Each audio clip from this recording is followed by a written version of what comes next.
What really happened at the Oxford Union? A highly anticipated debate between India and Pakistan has collapsed into a war of words, with both sides accusing the other of backing out. Let's break down this international controversy. The event, scheduled for November 27th at the prestigious Oxford Union, was meant to debate the motion.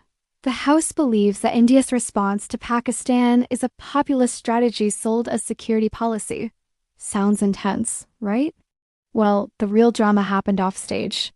Indian speaker and lawyer Deepak took to social media with a fiery account of what he calls an organizational failure and a deliberate Pakistani gambit. He claims the whole thing was shaky from the start. He pointed out that key figures in the Oxford Union, including the president and treasurer, allegedly have connections to the Pakistani establishment. Things got complicated just 2 days before the debate when the original high-profile Indian speakers, former Army Chief General Naravane and Dr. Subramanian Swamy, had to pull out. This led to a last-minute scramble. Deepak, ready to represent India, quickly assembled a new team from within the UK, including Manu Khajuria and Pandit Satish Sharma.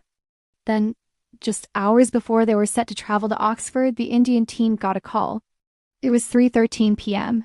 They were told the Pakistani delegation, which included prominent figures like Hina Rabbani Kar and Khawaja Muhammad Asif, hadn't even landed in London yet. Based on this information, the Indian team canceled their journey. But here's the twist. Deepak later claimed he received confirmation that the Pakistani delegation had, in fact, already landed and were checked into a hotel in Oxford. This revelation led him to unleash a blistering critique, accusing the Pakistani side of deserting the battlefield even before the battle begins. He suggested they simply lack the courage to face a live, unscripted debate. He didn't stop there. He also criticized the Oxford Union's leadership, saying they allowed their historic institution to be dragged in muck and used as a mouthpiece for the Pakistan High Commission. Adding to the chorus, Indian politician Priyanka Chaturvedi also weighed in, tweeting that Pakistan was crying again and had once more proved to be liars. Now let's look at the other side of the story. The Pakistan High Commission in London released a completely different statement. They painted a picture of the Indian side getting cold feet. Their statement expressed regret that the Indian delegation, which they still listed as the original high-profile speakers, had withdrawn at the last minute.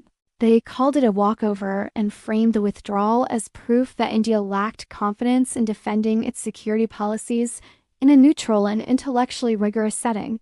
So, who do you believe? We have two completely conflicting narratives. One side claims there was a deliberate no-show, a well-planned move to avoid a difficult debate. The other side claims it was a last-minute withdrawal, a sign of weakness. Was it a logistical nightmare, a strategic maneuver, or just a massive misunderstanding? The truth seems to be caught in a crossfire of accusations and counter-accusations. What was meant to be an intellectual discussion has turned into a public spectacle, leaving everyone wondering what really went down. This incident shows just how deep the tensions run, extending even to the hallowed halls of Oxford. It's a classic case of he said, she said on an international scale. The debate never happened, but the argument is far from over. What are your thoughts on this?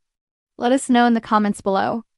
Thanks for watching, and don't forget to like this video and subscribe for more deep dives into the stories shaping our world. See you next time!